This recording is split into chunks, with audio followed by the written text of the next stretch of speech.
Merci beaucoup Gilberto. Nous allons poursuivre nos travaux de cette première journée de notre colloque, après un matin très riche, avec des conférences vraiment exceptionnelles et un dialogue très enrichissant, très fécond. J'ai donc le plaisir de vous accueillir pour cette première table ronde, et la seule table ronde de notre après-midi, intitulée Intervention sociale, art et situation de pauvreté. Nous aurons deux participants, Sybelle Sastre, deux participantes, voilà.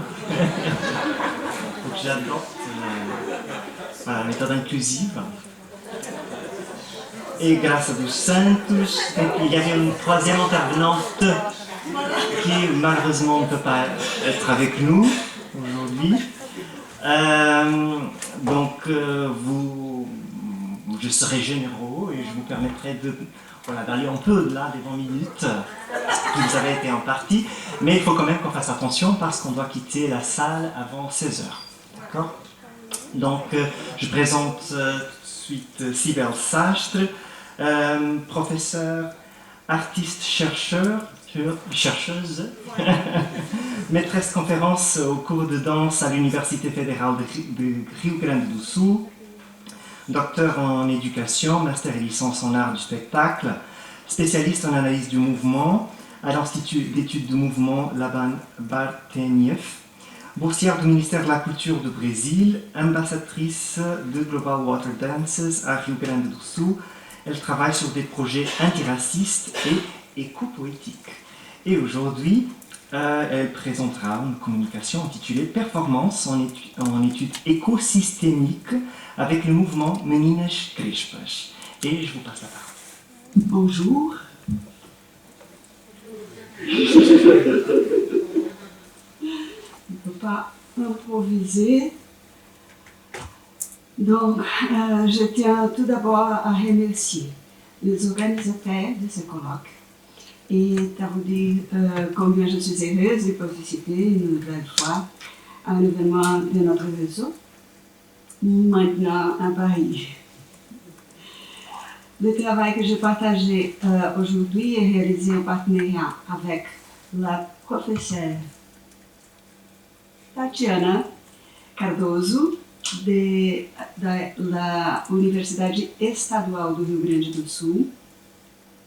Et notre travail de terrain se déroule dans le cadre d'un projet à la banlieue de Porto Alegre, dans le sud du Brésil, appelé Movimento Meninas Crespas, dit MMC, ou Mouvement des filles aux cheveux crépus. Il s'agit d'un projet pour une éducation antiraciste qui utilise l'art, la créativité, et en particulier la danse et la mise en valeur de l'esthétique noire avec des enfants d'une école de la Restinga, un quartier banlieue de Porto Alegre. Le projet est coordonné par l'enseignante de danse Perla Santos. Mon objectif aujourd'hui est d'essayer de montrer les rapports écosystémiques entre pauvreté et racisme environnemental en m'appuyant sur nos expériences avec MMC. Et je commence par une allusion à l'idée de racisme environnemental d'après Benjamin Chaves Jr., qui le définit ainsi.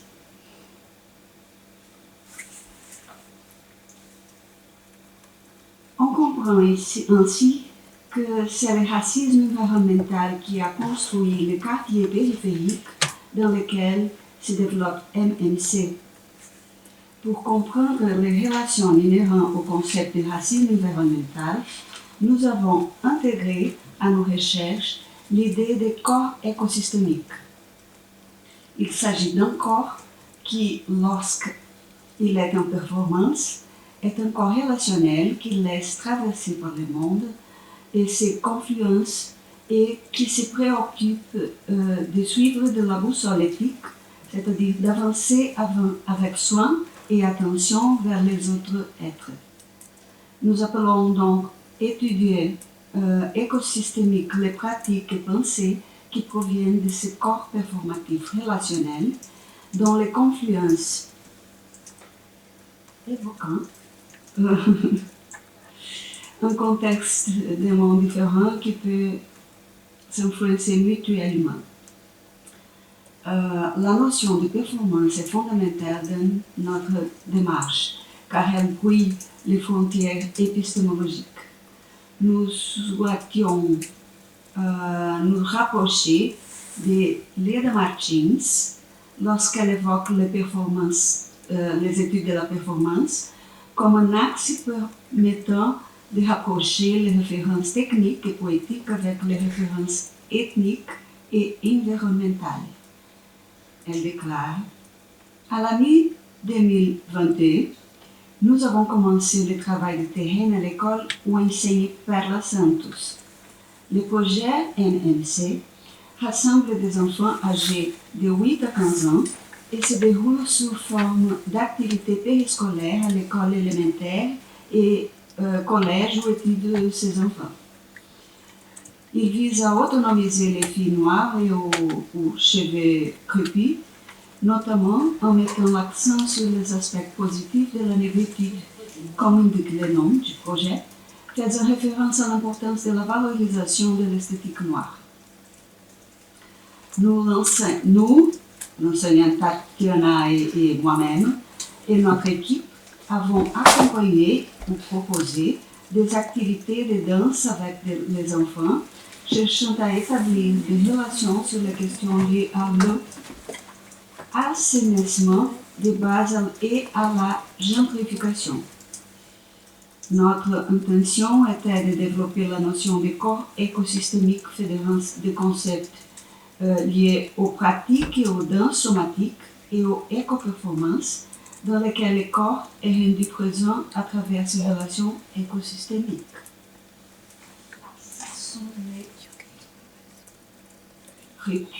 Avant de présenter le travail artistique que nous avons développé et qui est devenu l'un des objets de réflexion que j'apporte ici, j'aimerais vous présenter quelques informations sur les quartiers et l'établissement scolaire dans lequel se déroule le projet MMC.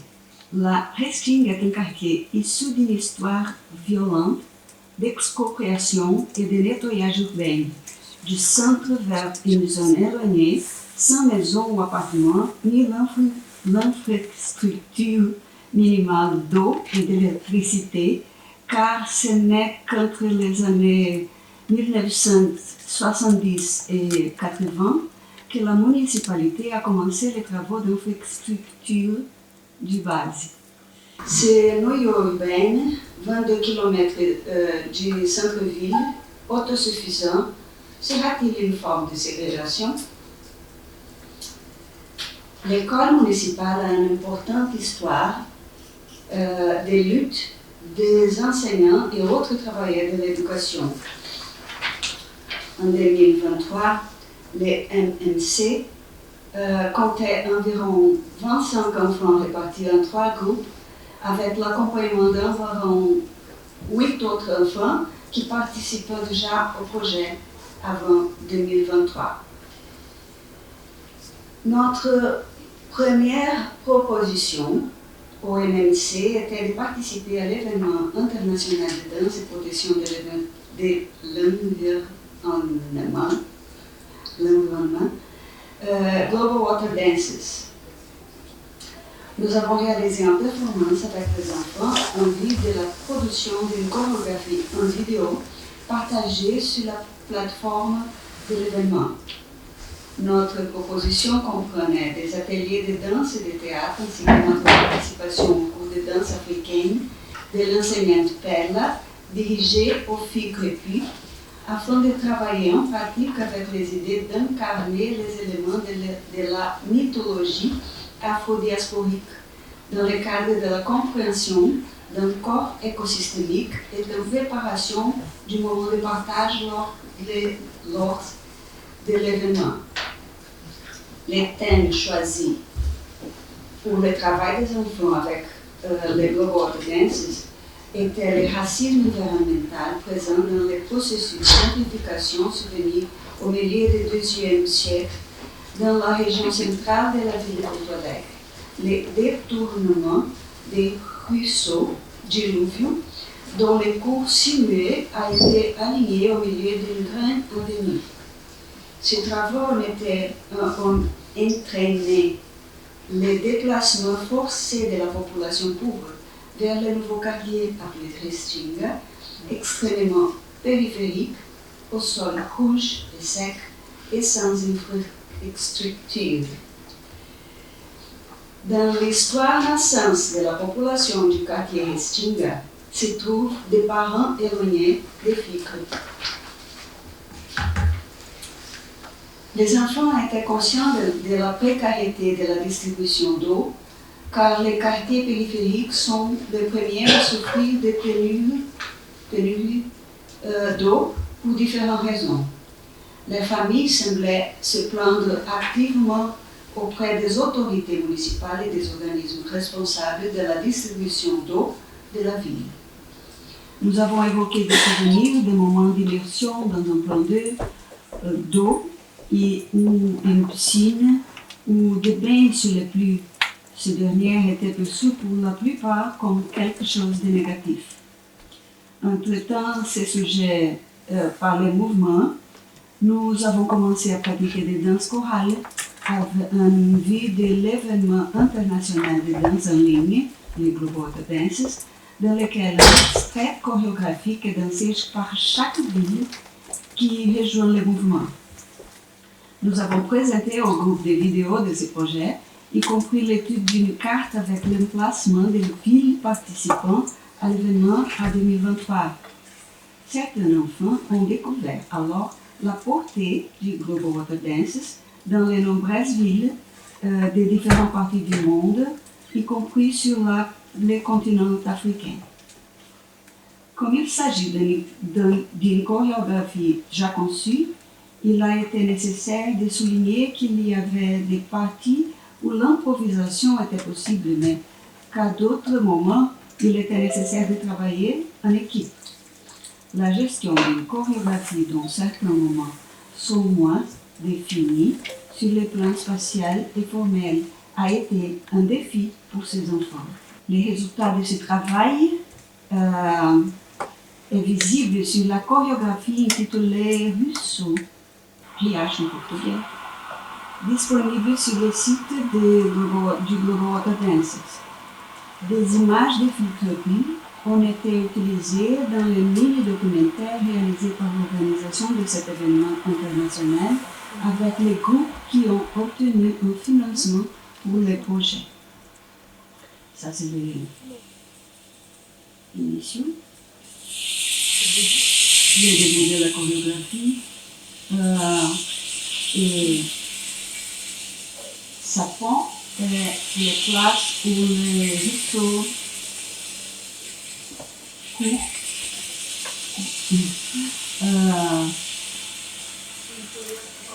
après, oui. Merci.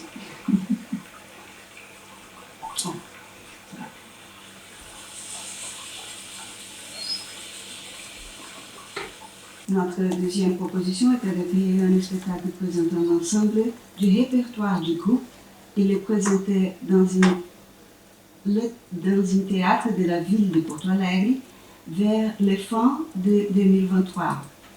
Ainsi, après plusieurs réunions de travail, échangées et propositions faites au groupe, au mois de septembre, le projet Mães d'Água, Mère d'eau, a été lancé. Le spectacle a été le fruit de recherches et de créations réalisées lors des réunions de la MMC au cours de l'année 2023, axées sur la mythologie des orishas, des entités de religion d'origine africaine. En particulier, nous nous sommes concentrés sur les entités des eaux douces et salées, respectivement Oshun et Iemanjá. À travers la mise en scène d'un item élément de la culture yoruba, les items sont les récits mythiques, parfois considérés comme des faits historiques. L'item d'Oshun et d'Iemanjá enseigne la forte relation d'amitié et des partenariats entre ces divinités féminines des eaux pour surmonter les moments difficiles. L'ensemble du récit du spectacle est traversé par des chorégraphies qui reprennent des éléments de danse afro-brésilienne et des performances qui dénoncent l'oppression, le racisme et l'homophobie en relation avec la crise environnementale et leur impact sur la population périphérique. Le récit scénique raconte le malheur d'Oshun, dont le royaume est frappé par les guerres et les destructions, entraînant la perte totale de sa richesse matérielle, ce qui affecte sa beauté et son estime de soi. Iemanjá, avec compassion, prête ses bijoux et ses cheveux à Oshun, ce qui l'aide à progresser dans la reconquête de sa puissance. La relation d'amour entre elles est montrée comme un élément de la force féminine et de la sororité impliquée dans l'idée d'un corps relationnel et systémique. Le processus de création de Mães révèle la double fracture présentée pour Ferdinand 2022 qui se dessine par la distance entre les mouvements environnementaux et écologistes, d'une part, et les mouvements postcoloniaux et antiracistes, d'autre part, qui se développent dans les rues et dans les universités sans communiquer entre eux. Ces travaux en particulier nous ont aidés à réfléchir au fait que l'environnementalisme fait rarement référence aux dégâts environnementaux de la période coloniale et à l'hégémonie du patriarcat blanc, qui n'est généralement pas racialisé sur les peuples originaires des continents non européens. Dans le système scolaire, la question écologique trouve dans la mythologie des orishas et dans les récits historiques sur la noblesse noire un moyen de synthèse et un support poétique. Cette stratégie est directement liée à des performances qui se démarquent par leur propositions antiracistes qui déstabilisent les conventions académiques en valorisant des performances de l'oralité, un néologisme qui souligne la présence du corps et de la voix dans l'oralité. Pour Leda Martins, 2003.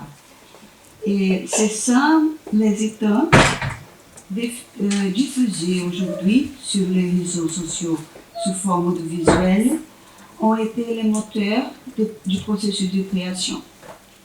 Les chorégraphies de notre scénario incluaient le répertoire déjà créé par MMC, révisité ou réorganisé. Il s'agit de chorégraphies qui utilisent des chansons d'artistes populaires tels que Caio Prado, Rima Versatilidade, Flow Tempestade, WD, Groupe OFA, Sérgio Pererê et des ambiances sonores.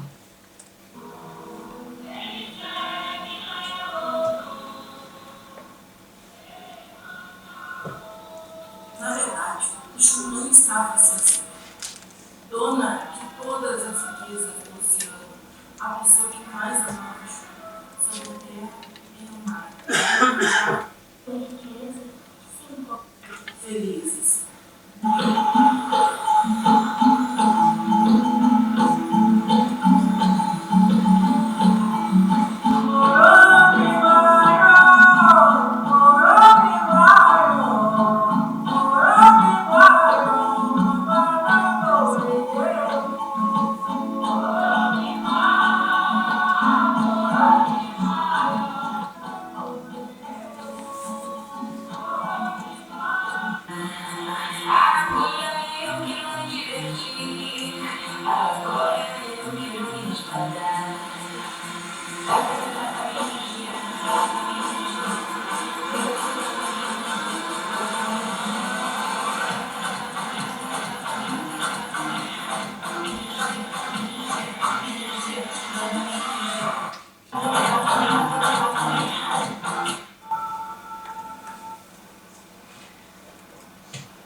Ces expériences performatives ont ouvert de nombreuses questions pour nous.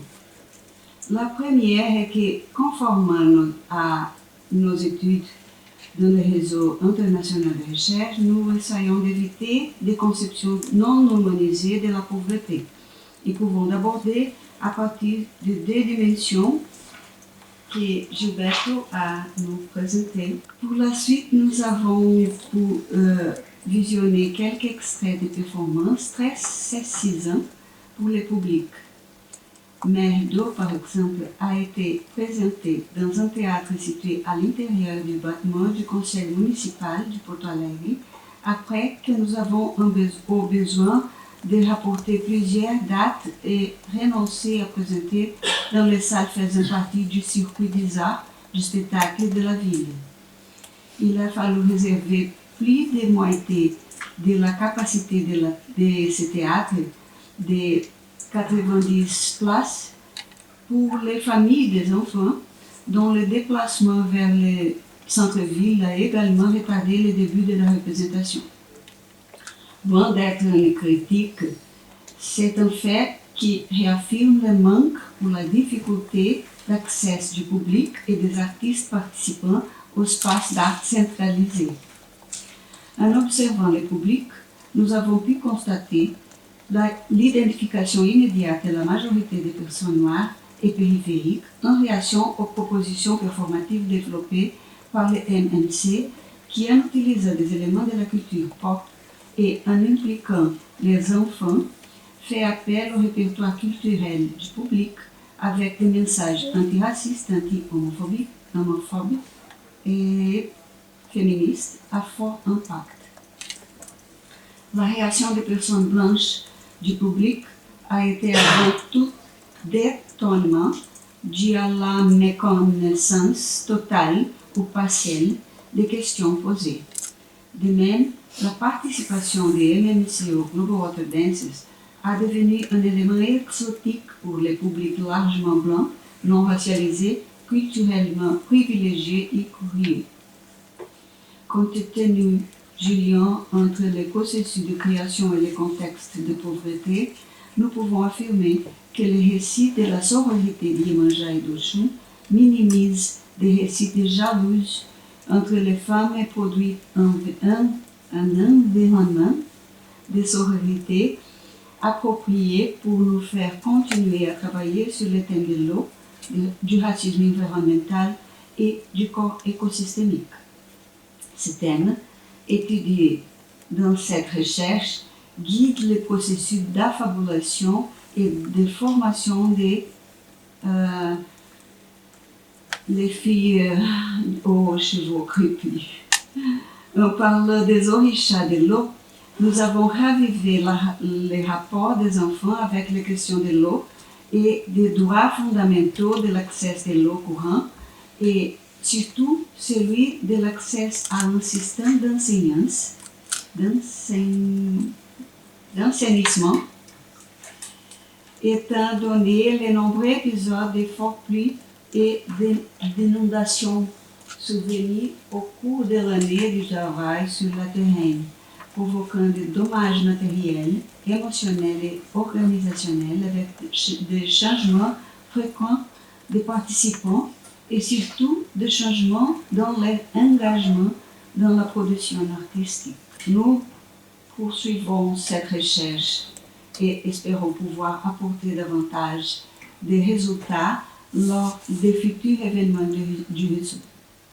Pour l'instant, il me semble que notre travail avec le projet MMC nous permet de mettre en relation la pauvreté, le racisme environnemental et la performance de manière à tisser la beauté et l'esthétique noire comme élément d'un corps écosystémique qui valorise la richesse de ces personnes dans un environnement de pénurie ou des difficultés d'accès aux droits fondamentaux, trouvant dans cette richesse esthétique et poétique un contrepoint à la ségrégation et à une culture de la haine. Plus que l'estime de soi fondamentale dans ce processus, la valorisation des richesses mythiques à travers la mise en scène des idées, semble produire la confluence nécessaire pour que des enfants en formation deviennent des citoyens de cette ville. Merci. Merci beaucoup.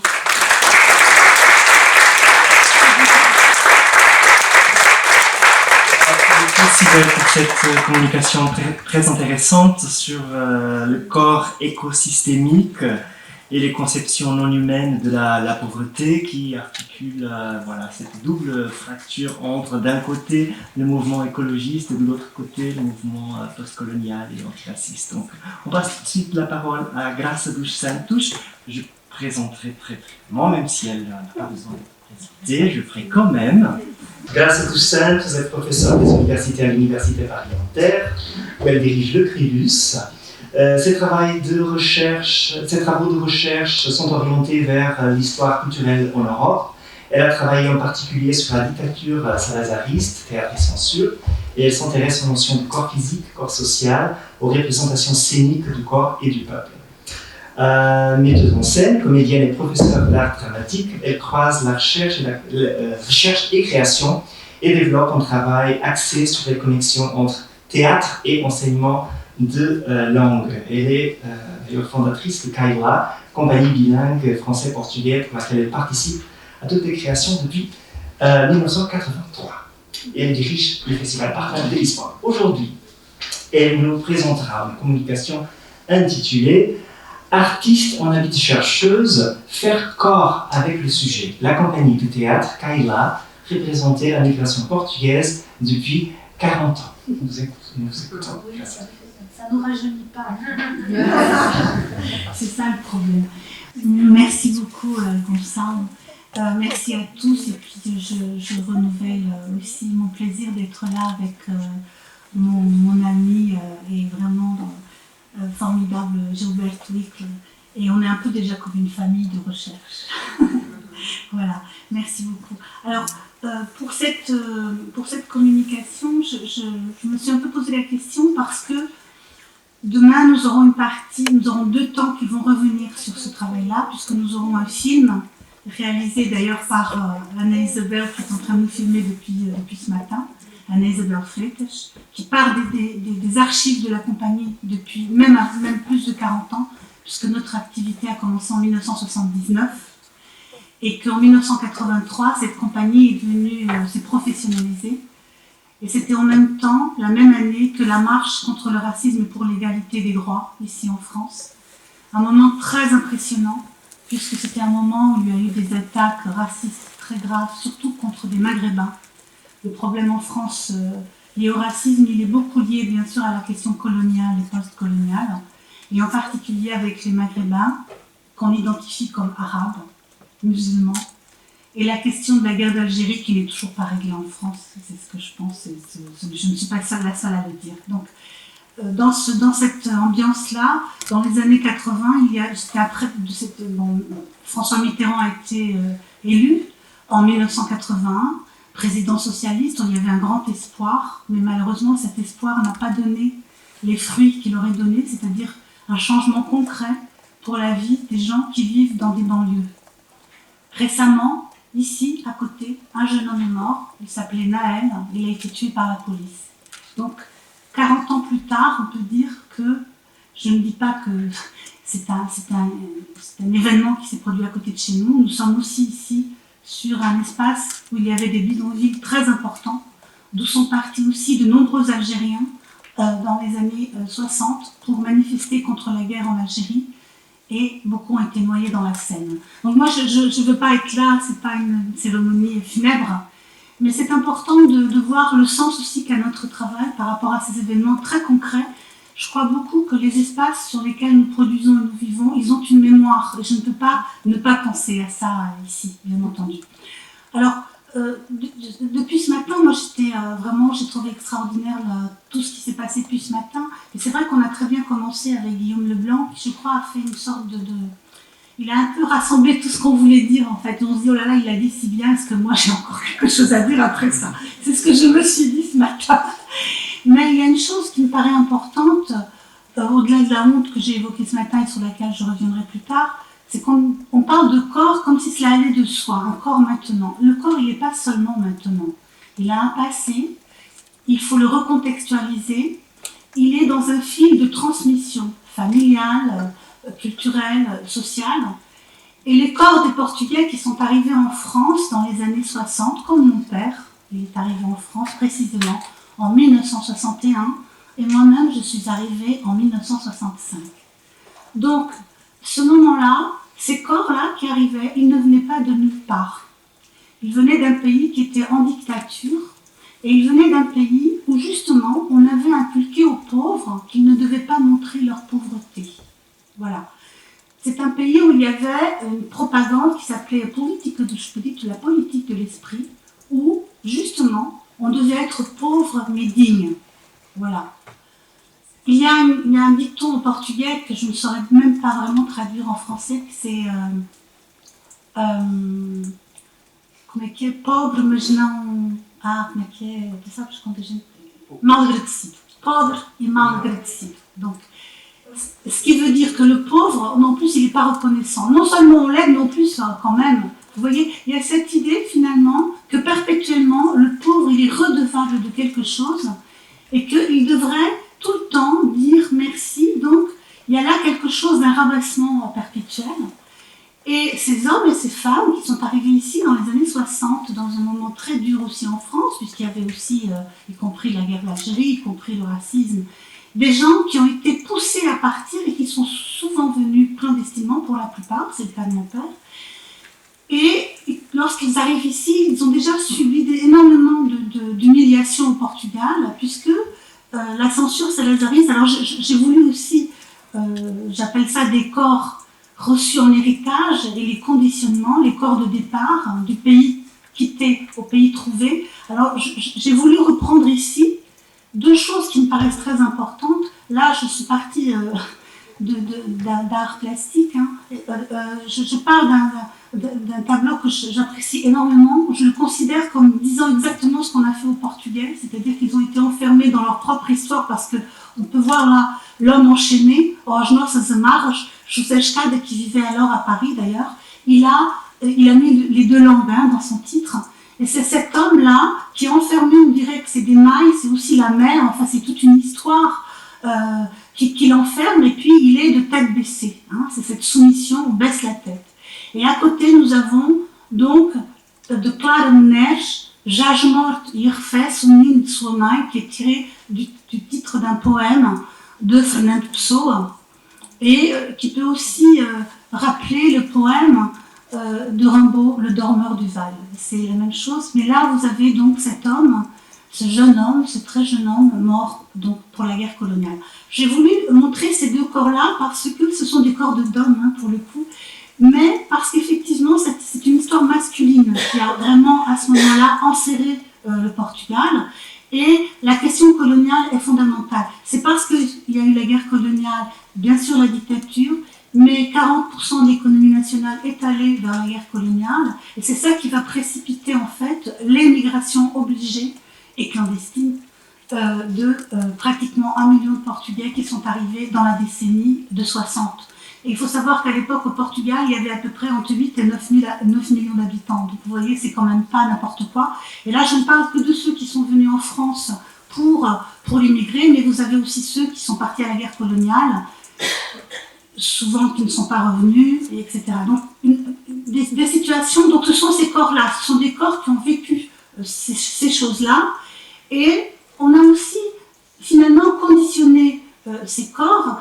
La politique salazariste, donc ce qu'on a, le pouvoir portugais décrété par Salazar s'appelait Estado Novo, l'État nouveau, et il conditionnait, il y avait vraiment une politique très spécifique qui poussait les gens à la soumission avec un dispositif de surveillance sensoriale et avec la menace bien sûr de la police politique.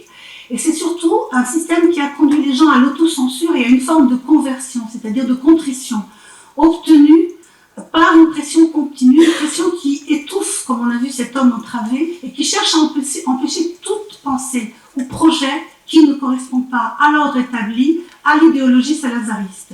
Et l'objectif de ce pouvoir-là est d'obtenir la soumission volontaire l'acquiescement, l'obéissance silencieuse. Je souligne là la notion d'obéissance silencieuse parce que ça va entrer complètement dans l'histoire du pauvre mais soumis aussi, un peu en réverbération avec ce qu'a dit ce matin Guillaume Leblanc sur aveugle et silencieux. Alors, là, j'ai voulu, j'aime beaucoup le travail de Frédéric Gros, qui a d'une part beaucoup écrit sur la notion d'obéir, désobéir, et aussi, c'est un philosophe, et aussi sur la notion de honte. J'aurais pu aussi citer ce qu'il a dit sur la honte, mais là, ce que j'aime beaucoup, c'est la façon dont il définit celui qui obéit par excellence, c'est l'esclave, par soumission. J'entends une obéissance de pure contrainte. On obéit à celui qui tient dans ses mains l'arme, le fouet, la puissance de décision sur la carrière, voire sur la vie et la mort. Être soumis, c'est être prisonnier d'un rapport de force qui subjugue, fait plier, aliène au sens propre. Et là, je parle aussi du corps plié. Soumis, je suis sous l'entière dépendance de l'autre, l'autre qui commande, décide, hurle ses ordres, brise les reins et les volontés. Ce que je fais alors n'est que l'exécution passive de ce qui m'est demandé depuis cet autre extérieur surplombant, soumis. Donc, il y a la passivité aussi dans cette obéissance, d'obéir aveuglément à cet ordre. Tel est sans doute le sens le plus pur et le plus dur de l'obéissance. Et là, c'est important, un rapport, être dirigé, dominé, commandé, gouverné. Ce qui me force à agir selon les vouloirs d'un autre, tel que quand j'agis, je demeure passif. Alors, moi, j'ai voulu là montrer un peu dans quelles conditions les personnes qui étaient d'un milieu social très infériorisé, qui étaient obligées d'immigrer pour des raisons vraiment de survie, comment ils étaient déjà dans un système comme ça, ils étaient cloisonnés dans cette obéissance. Et donc, en arrivant en France, ils étaient déjà conditionnés à ne pas se révolter. Alors, j'ai voulu là montrer juste, ce sont des photos de Gérald Blancourt, qui est vraiment le plus grand documentariste de la question migratoire portugaise. Il a émigré, il a accompagné des migrants au moment où ils partaient du Portugal. Donc là, sur l'image, dans la montagne des Pyrénées, on voit des hommes de dos et ils sont en train de traverser les Pyrénées à pied. On disait à l'époque qu'on partait avec un passeport de lapin, un passeport square, parce qu'on était tirés comme des lapins par la Guardia Civile espagnole. Je vous rappelle qu'il y avait Franco en même temps que Salazar. Et à côté, nous voyons des femmes qui sont là à Hendaye en transit. Alors c'est vraiment le transit, c'est-à-dire, moi j'ai émigré comme ça, c'est exactement ça, on avait nos valises, on attendait, et à Hendaye on devait être observé physiquement, voir si nos dents étaient saines, si on n'avait pas d'époux. Vous voyez, toutes ces choses-là extrêmement déjà dégradantes pour le camp. Là, quand on arrivait là, on n'était pas clandestin. On avait ce qu'on appelle des papiers. On avait carte de chamade, c'est-à-dire le rapatriement familial. Mais donc, dans des conditions, vous voyez, d'attente, moi, la position de cette dame au milieu avec son fichu sur la tête, toute recroquevillée, toute pliée, vous voyez, c'est pas des corps, voilà, ils sont déjà conditionnés avant, et là encore, on les oblige à être dans un espace d'attente. Alors, j'ai voulu aussi, ici, il s'agit déjà des années 70, c'est le moment où naît la compagnie théâtre que j'ai, d'ailleurs, Isabelle Vieira qui est ici. Demain, vous nous verrez jouer toutes les deux des spectacles qu'on a créés dans les années 70, donc ça va être intéressant. Donc, ici, il s'agit d'un dessin de Plantu qui est vraiment quelqu'un de très important, qui a travaillé pour Le Monde pendant très très très longtemps. Et c'était vraiment le moment, vous voyez, c'est bien l'image, excusez-moi, c'est le mot qu'on disait, de l'arabe. Alors, c'est pas occupé Autriche, mais c'est quand même les cheveux bien. Et là, on voit bien, il a tous les papiers qu'il faut, et il faut à chaque fois qu'il montre chaque patte blanche et tous les papiers pour pouvoir circuler dans ce monde, qui est un monde qui lui est fermé sinon. Et c'est seulement probablement le moment où il ouvre un peu son corps comme ça, il est aussi comme une cible. C'est intéressant de voir aussi les deux corps ici. Et à côté, nous avons une couverture de Charlie Hebdo dans les années 70 aussi. C'est le moment où on va commencer à démolir les halles. Et c'est intéressant parce que c'est un Portugais, un flic. Et donc on voit bien aussi que le flic là, il a bien son instrument son arme absolue, et vous avez le Portugais avec son marteau-piqueur. Ça, c'est des images à l'époque qui paraissaient presque cliché, hein, d'une certaine façon. Aujourd'hui, pour les jeunes étudiants qu'on a ici, qui ont une vingtaine d'années, pour eux, c'est un peu étrange. Mais nous, c'est quelque chose qui, physiquement, ça a un sens aussi de soumission et de peur. C'est pas aussi quelque chose qu'on a encore évoqué depuis ce matin beaucoup, mais la peur aussi, c'est quelque chose, on est tout le temps sur le qui-vive. C'est comme si il y avait toujours quelque chose qu'on n'avait pas bien fait, qu'il fallait prouver le droit d'être là. Alors, pour nous, j'ai voulu absolument aussi, on a parlé ce matin de corps parlant, et pour ma compagnie, pour notre travail, ça a été très important. Très vite, la compagnie, donc elle est devenue officielle en 83, et la première pièce s'intitulait Le cul entre deux chaises. Ça veut tout dire, hein, le cul entre deux chaises, donc entre deux pays et bien d'autres choses d'ailleurs. Et la deuxième s'appelle Sud Express. Et Sud Express, c'est en référence au train qui partait tous les jours de la gare d'Austerlitz et qui arrivait à la gare de Saint-Apolline à Lisbonne, et qui conduisait donc d'une part les Portugais qui étaient en France vers leur pays dit d'origine, mais aussi je suis arrivée avec ma famille par ce train-là, et j'ai débarqué donc à la gare d'Austerlitz par ce train-là. Il faut savoir que la gare d'Austerlitz actuellement, elle est en pleine réflexion, elle est un peu actualisée, elle va sûrement être très belle. Ils ont effacé toutes les traces du passage des Portugais et il n'y a pas une plaque. Voilà.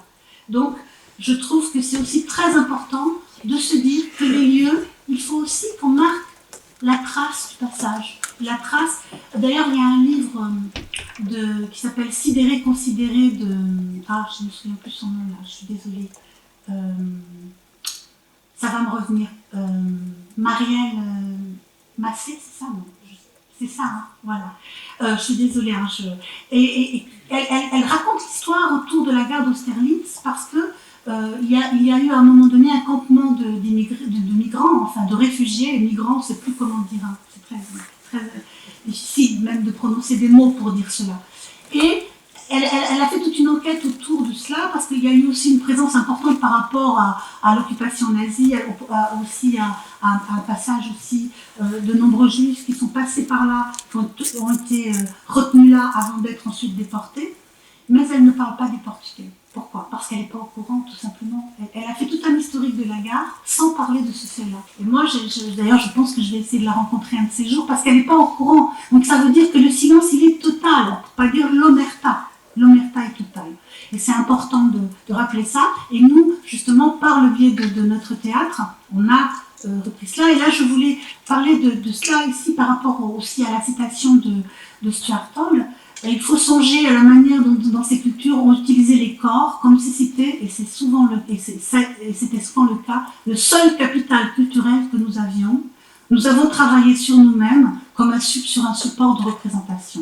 Et c'est comme ça que dans la compagnie Kaila, nous avons travaillé. Donc d'abord, nous avons voulu représenter le corps au travail, et le corps au travail de nos mères. Donc là, vous avez la scène stéréotypée, je dirais, pratiquement, d'une femme de ménage portugaise, et on identifie qu'elle est femme de ménage par les instruments basiques qu'elle a là, le seau, le balai, le chiffon. Elle est pliée, et derrière vous avez la patronne, et vous verrez cette scène demain à 16h. Voilà, donc il y a cela, et puis Une femme à la mer en 93, où nous avons fait un travail à partir de la vie d'une femme qui a vécu en France toute sa vie, puis qu'à un moment son mari décède, et elle doit repartir au Portugal, et le spectacle dure le temps d'une lessive qu'elle étend tout au long, et donc là on voit cette scène-là. Ensuite, toujours par rapport à Sud Express, donc la fameuse gare, on voit là comment finalement nous on a représenté le train avec un jouet d'enfant, et comment aussi c'était très important pour nous de donner à voir les éléments qui pouvaient identifier à la fois la migration, le stéréotype qu'est la valise. Et je vous rappelle qu'en France, nous avons l'Ida Tchouza et la valise en carton. Donc c'est un peu cela qu'on montre là. Mais aussi on montre que finalement, à la fois il y a le stéréotype, mais en réalité il devient aussi l'habitacle. On est enfermé dans ce stéréotype. Et là, très important, ce matin on a parlé de silence, nous avons beaucoup travaillé la question de la révolte et du cri. Donc on a très vite porté des masques. Et donc là c'est la femme à la mer, hein, que vous voyez là, c'est un extrait aussi. Et donc elle a bien le foulard qu'on reconnaît d'Oumine, hein, qu'elle a sur la tête, et elle porte un soutien-gorge qu'on ne voit pas très bien là, mais qui est très grand, et ses enfants, c'est des foulards qui sortent de son gros soutien-gorge. Donc cette idée aussi pour nous de marquer un corps, aussi les corps féminins, la question aussi du corps féminin juste contraint à la reproduction et à un travail de survie, ce qui était vraiment aussi très porteur de l'idée de Salazar. Salazar voulait que les femmes du peuple se cantonnent à la maison, à qu'elles travaillent, surtout à la maison, et qu'elles soient là au service de la famille et qu'elles aient beaucoup d'enfants. À côté, vous avez donc là une jeune femme qui court avec sa valise et elle a bien la carte de séjour et tous les papiers collés sur elle. Donc toujours cette idée aussi finalement de faire, de porter tout sur soi. Et là, alors, j'ai voulu... là, il s'agit d'un livre pour enfants d'Alain Lesoux qui a fait des jeux de mots sur les expressions françaises. Et dans les jeux de mots, vous avez là, ma maîtresse a dit qu'il fallait bien posséder la langue française. En français, on emploie ce terme. Est-ce que tu possèdes bien la langue, hein? Est-ce que tu la parles bien? Et j'ai trouvé là cette image absolument géniale. Elle est très parlante, il n'y a pas besoin de dire beaucoup de choses. Moi, j'ai un souvenir de mes enfants. Ma fille me disait, moi j'ai deux langues. Elle tirait sa langue, elle me dit, tu sais, j'en ai une qui part par là et l'autre qui part par là. Et donc, cette idée, alors, à la fois qu'il faut bien posséder la langue française, ça veut dire quoi? Ça veut dire qu'il ne faut pas qu'on ait d'accent, il ne faut pas qu'on se trompe dans cette langue. Pour être admis en France, il faut avoir les papiers, il faut être gentil, il faut dire merci, mais en plus, il faut bien parler la langue. Si on ne parle pas bien la langue, eh bien, on est rejeté, on est même moqué, hein? Donc, on peut être moqué parce qu'on a un accent ou parce qu'on n'emploie pas les termes corrects pour parler. Là, je vous parle de la France. Mais l'immigré, il est absent doublement. Il est absent en France, il n'est jamais considéré comme vraiment français. Et dans le pays qu'il a quitté, il n'est jamais plus considéré comme vraiment faisant partie de ce pays-là. Et donc, au Portugal, je peux vous dire aussi que toutes les blagues racistes qu'il y a sur les migrants qui parlent, qui mélangent les langues, parce que forcément, hein, on va mélanger les langues. Forcément, les personnes migrantes qui arrivent du Portugal, qui venaient d'un pays ou de villages où il n'y avait pas l'électricité, où il n'y avait pas de feu rouge, où les conditions de travail n'étaient pas mécanisées comme elles étaient en France, il y a tout un vocabulaire qu'elles vont simplement apprendre en France. Par exemple, moi, je n'avais jamais vu de feu rouge. Je n'en avais jamais vu. Et donc, moi, je l'ai appris en français, feu rouge. Et ben, on disait fogo rouge. On ne disait pas smartphone, vous voyez? Et évidemment, c'était des choses qui ensuite étaient considérées comme méprisables. Hein, ou des mots même, par exemple, on n'avait pas d'état social au Portugal, il n'y avait pas de fiche de paye. Eh bien, on avait quoi? Fiche de paye. On n'avait pas de sécurité sociale, donc on avait quoi? Seguridade sociale. Vous voyez? Il n'y avait pas de retraite. Vos para retraite, sauf que la retraite au Portugal, excusez-moi, c'est les chiottes. Donc, vous voyez, il y a tout ce vocabulaire-là qui est considéré comme méprisable, qui pourtant est le reflet d'une vraie culture. Parce qu'en fait, c'est un vrai langage, vous voyez? Et donc, tout ça, c'est des choses qu'on est censé mettre à la remise, ne pas les sortir, il faut se nettoyer pour être présentable. Hein. Donc, ce travail-là, moi j'ai beaucoup travaillé, je travaille beaucoup sur les questions d'accent et de passage d'une langue à l'autre. D'ailleurs, mes étudiants ont beaucoup cela, ils savent très bien que parfois je commence un cours dans une langue et je finis dans l'autre. Et que lorsqu'on n'arrive pas à s'exprimer, ça arrive, le vrai bilingue, il y a des moments... Enfin, le vrai bilingue, le bilingue, lorsqu'il veut s'exprimer, il convoque une langue et puis c'est l'autre qui vient. Et lorsque la deuxième langue arrive, alors qu'on ne l'a pas convoquée, elle vous ennuie, vous êtes là, vous savez plus ce que vous devez dire et vous êtes un peu comme un bègue. Vous allez chercher des synonymes pour dire un truc que vous n'êtes pas arrivé à dire. Et donc, il y a là cette espèce de confusion langagière qui en réalité n'est pas une confusion. C'est normal et c'est une richesse. Sauf que comme ce n'est pas bien vu, on le refoule. Et c'est ce refoulement qui pose vraiment le problème ensuite, pour s'exprimer. Et moi, je dis toujours à ceux avec lesquels je travaille que la langue n'est jamais un problème. La langue n'est qu'un espace d'imagination. La langue n'est qu'un espace de liberté. Et j'ai la liberté de parler la langue que je veux. Et quand on n'arrive pas à dire quelque chose dans une langue, eh ben on change, on dit dans l'autre. C'est ça qui est important. Je le pense comme ça. Même en tant que professeur universitaire, je dirais même surtout comme professeur universitaire. Après, notre formation, nous devons aussi, c'est chacun de nous savoir parler quelle langue à quel endroit. C'est ça. Nous sommes des caméléons, en fait. Il faut apprendre. Nous sommes en fait des acteurs perpétuels qui jouons toujours. Nous jouons. D'ailleurs, j'ai toujours considéré qu'apprendre la langue de l'autre, c'est être acteur, c'est être actrice. C'est pouvoir reproduire l'autre dans son mouvement. On n'a pas les mêmes gestes. Et d'ailleurs, lorsqu'on change de langue, on change de voix aussi, de façon de poser son corps. Alors, nous avons aussi un travail qui est lié à la compagnie, qui est lié aussi au festival Parfum de Lisbonne, qui est un festival d'urbanité croisée entre Paris et Lisbonne, qui aura sa 17e édition cette année, au mois de juin-juillet. Et là, je voulais simplement, on fait donc après éruption avec des corps aussi dans la rue, des corps protestataires, et là, je voulais terminer, après encore avec une photo, mais avant cela, cette citation de Georges Didier Huberman, dans son très beau livre « Désirer, désobéir », les soulèvements supposent une très profonde solidarité qui lie les sujets avec leur deuil et leur désir. Ce qui nous soulève, partons donc de l'hypothèse que ce serait la force de nos mémoires quand elles brûlent avec celle de nos désirs quand ils s'embrasent. Donc, moi je crois beaucoup à cette idée qu'on ne peut être vraiment à peu près, je dirais, en production d'être soi-même, qu'à partir du moment où on peut être bien assis sur son passé, le comprendre et pouvoir se projeter pour pouvoir être en devenir sans avoir honte ni peur. Et donc, je vais terminer sur cette dernière image qui provient d'une des éditions du festival Parfum de Lisbonne et c'était un hommage à la femme de ménage inconnue. Parce qu'évidemment, vous avez le soldat inconnu. Et donc, la question de la domesticité, pour nous, elle est très importante aussi dans la représentation. Et là, il s'agissait de plusieurs, il y avait des collègues, et il y avait beaucoup des acteurs de Kaila, mais il y avait aussi beaucoup de nos étudiants qui sont là avec une tenue, puisque maintenant, la femme de ménage n'est plus comme dans le temps, comme celle que vous avez vue tout à l'heure avec le seau. Maintenant, c'est vraiment toute une batterie de femmes, et on en a plein dans nos bâtiments ici, c'est des entreprises qui sous-traitent. Et là, nous avons donc toutes ces jeunes femmes qui sont en train de nettoyer donc le sol, avec tous les instruments qu'on peut identifier. Et ensuite, il y a toute une chorégraphie autour du ménage. Et donc, c'est cette idée aussi de faire irruption dans la rue avec cette force-là, normalement d'une profession qui est censée ne pas être visible. Et nous, on la rend visible dans la rue. Voilà. Mais je vais m'arrêter là pour aujourd'hui. Et donc, demain, nous aurons le film et puis nous reprendrons donc une vingtaine de minutes de notre spectacle Sud Express. Voilà, merci beaucoup.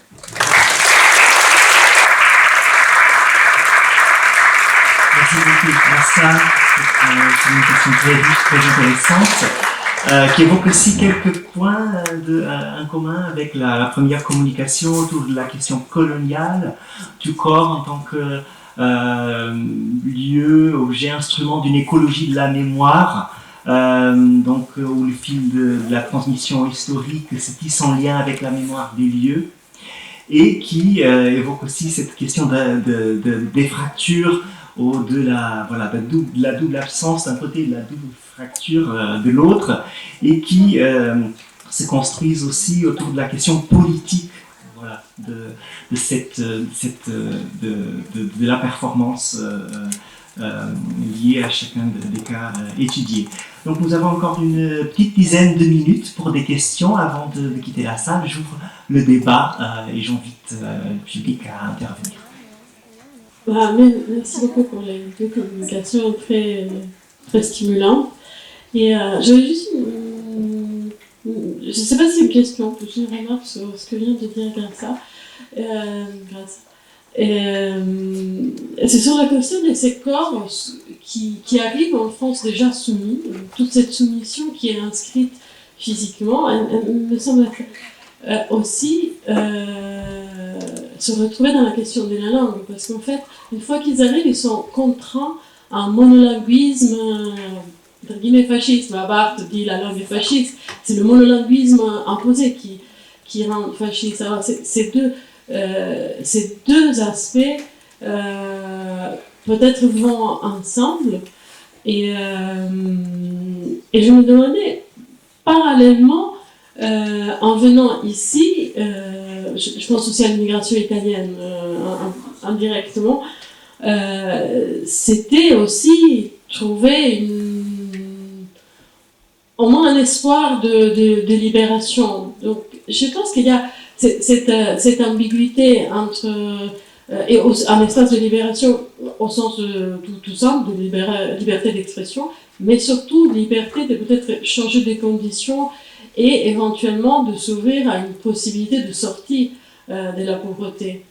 Ça me frappe aussi le fait, ce que tu venais de dire sur la politique de Salazar et de Stade Novo. C'est la même chose évidemment sous le fascisme. La première chose qu'on fait, c'est qu'on cache la pauvreté. Et je pense que pour ce que je sais de l'Italie, c'est aussi, on va même plus loin. C'est pas seulement qu'on cache les pauvres et qu'on leur fait ressentir une honte, c'est qu'on leur fait ressentir aussi qu'ils n'existent pas. Ils ne sont pas représentés. Sous le fascisme, l'Italie était un pays fort, prospère, riche, sans problème. C'était tout le contraire. Et ça, on le découvre juste après la guerre. Parce qu'il y a tout un travail qui est fait là-dessus. Alors là, cette forme d'invisibilité dont parlait ce matin Guillaume Leblanc, elle est directement une fonction politique. Elle a une valeur politique, c'est de présenter l'État comme un État fort, tandis qu'il ne l'est pas. Bon, ça c'est peut-être pour moi. Je crois qu'en Espagne, peut-être il y a eu des phénomènes analogues, mais je ne sais pas. Et une autre chose, je me demandais, maintenant, alors cette absence de mémoire inscrite dans les lieux ici est très curieuse parce que il y a quand même une historiographie de la migration, mais j'ai aussi l'impression que quand on parle d'immigration, on parle des Maghrébins, éventuellement des Italiens, je crois surtout parce qu'ils ont laissé des traces, je sais pas, dans la musique, des chanteurs, je ne sais pas, mais c'est vrai que c'est très surprenant que la présence de l'immigration portugaise, qui est encore là, qui est très présente en tant que migration portugaise. Les Italiens sont totalement intégrés, enfin, ils sont d'origine italienne,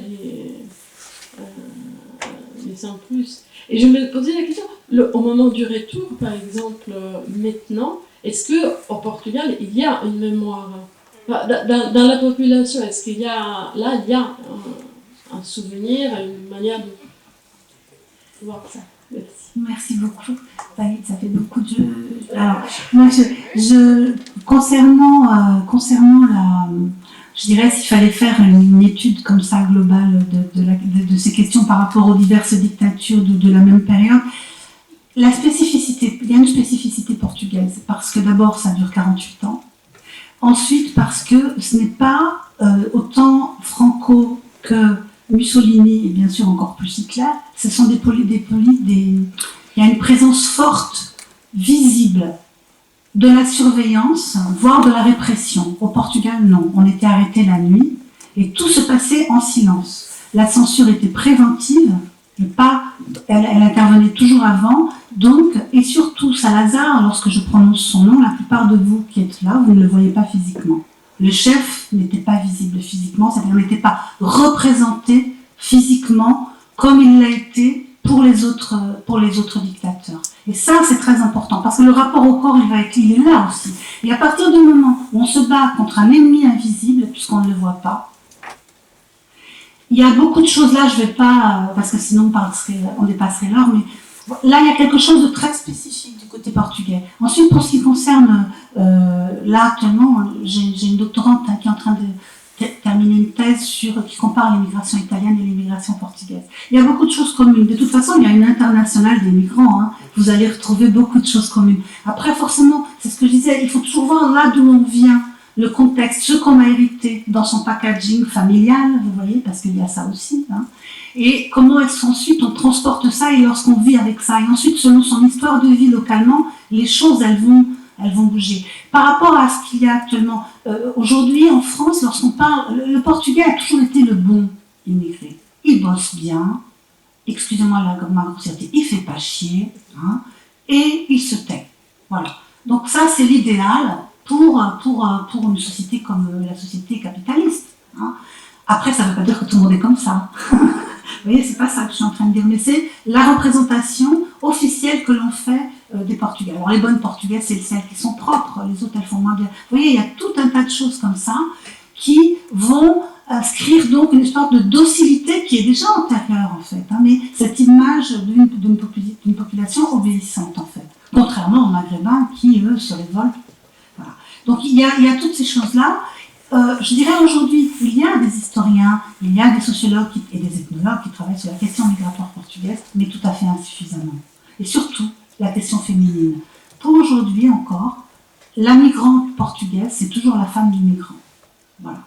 Après, il y a énormément à faire. Voilà, sur cela, surtout sur la diversité de ces personnes, parce que ce n'est pas un groupe comme ça qui fonctionne globalement. Il y a des diversités très fortes et cette histoire-là, par exemple, nous, notre compagnie qui a 40 ans, là, je vais écrire un livre sur la compagnie parce que je pense que c'est important, parce qu'il faut laisser des traces, en fait.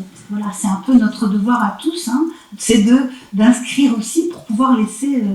sinon, ça disparaît. En fait, on ne sait pas. Et voilà, je pense que c'est important. Merci. D'autres questions? Alors, je ne sais pas si c'est une question, c'est peut-être plutôt une remarque. Mais ce matin, on avait parlé et Graça en a reparlé de la notion de honte et de honte de la honte d'être pauvre. Et moi, là, ce que je ressens, en tout cas, il me semble qu'il y a un petit peu avec vos interventions, celle de Gilberte aussi tout à l'heure, l'émergence, je trouve, de la fierté. Et je ne sais pas ce que vous pourrez nous en dire. Est-ce que c'est... est-ce que finalement les arts, le théâtre, la danse, être sujet d'études, est-ce que c'est quelque chose qui permet le surgissement de la fierté, de l'émancipation, de revendication voilà. Avec les Phil Criqui, il était un très fort changement pour les débuts, pour les fins du travail de l'âme. Il était un exemple de Jorge, qui est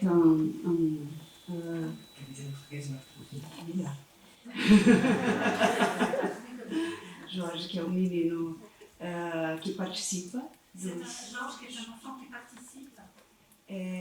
Sofreu bullying como um menino gay. Il a subi du harcèlement parce qu'il était gay. E ele produziu uma performance com uma música, uma dança. Il a produit une performance avec une musique, une danse.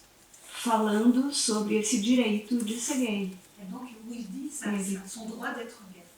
Com as meninas fazendo toda uma opressão sobre eles e houve uma repressão. E isso o empoderou ao final do ano.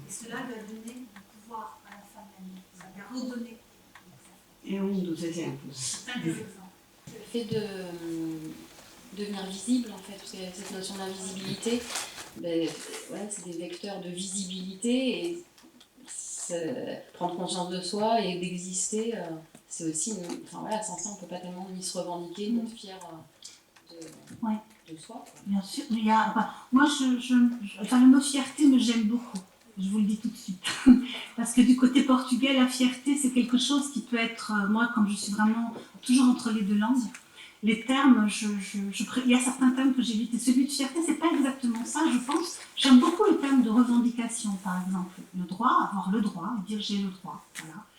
Et c'est pas forcément une question d'être fier ou pas. On peut être fier de ce qu'on a fait, bien sûr. Mais il y a une chose, le titre de ma communication, c'était artiste en habit de chercheuse. Et donc, ce matin, justement, Guillaume Leblanc, il parlait de l'histoire. Qu'est-ce qu'il analysait quand le témoignage, et puis celui qui prend le témoignage et qui l'analyse, et finalement, il a pris la parole, il en fait autre chose, il se l'approprie, et finalement, l'autre, il reste invisibilisé et aveugle. Eh bien, nous, justement, nous avons eu mal à partir avec les sociologues qui venaient nous voir un peu comme des cobayes, vous voyez, des cochons d'Inde. Et donc, ils venaient nous interviewer, nous poser des questions les plus saugrenues. On m'a même demandé une fois si j'étais vierge. Vous vous rendez compte? On m'a demandé, donc, si j'étais le sociologue me demande ça. Et moi, sur le coup, ça m'a tellement choquée, je lui dis « Et vous ?» Et je suis partie. Et ça a été pour moi un moment très fort, parce que ça avait à voir avec mon intimité, avec mon corps. Enfin, c'était quelque chose d'une atteinte, en fait. Moi, je l'ai vécu comme tel. Et à partir de ce moment-là, et Isabelle qui est là, on a monté un tableau où c'était le sociologue, il avait un casque colonial et il prenait ses notes sur du papier hygiénique, vous voyez, du papier toilette.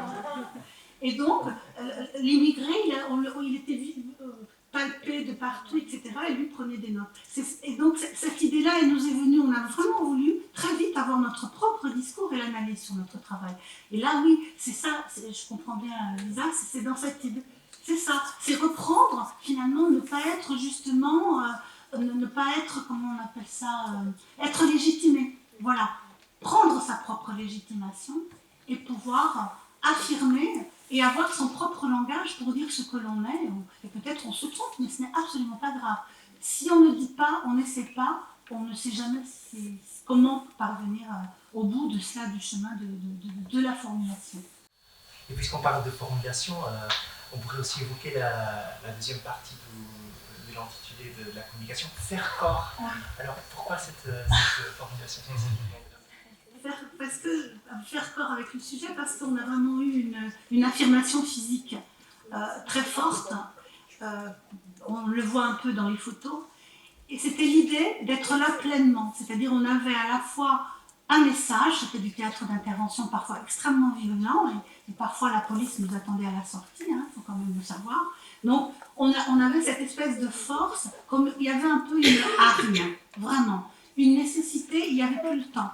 Vous voyez, donc, et où il y avait cette volonté d'un rapport, il n'y avait pas de quatrième mur comme chez Stanislavski, c'était direct avec le public, et donc cette espèce de nécessité d'un bras-le-corps pour pouvoir dire ce qu'on avait à dire, et faire corps avec le sujet aussi parce qu'on avait besoin d'être cohérent. Voilà, faire corps, il fallait une cohérence de la pensée avec le mouvement et avec le visage, tout cela. Merci beaucoup. Merci beaucoup, Grassa, merci beaucoup, Cybèle. Nous devons terminer là, il est déjà 16h. Donc je vous remercie de votre participation, d'avoir été là avec nous toute la journée. Demain, on sera à la Maison du Portugal, à l'Institut universitaire. La table ronde, elle est prévue à 9h. Donc on compte sur votre présence. À demain et merci.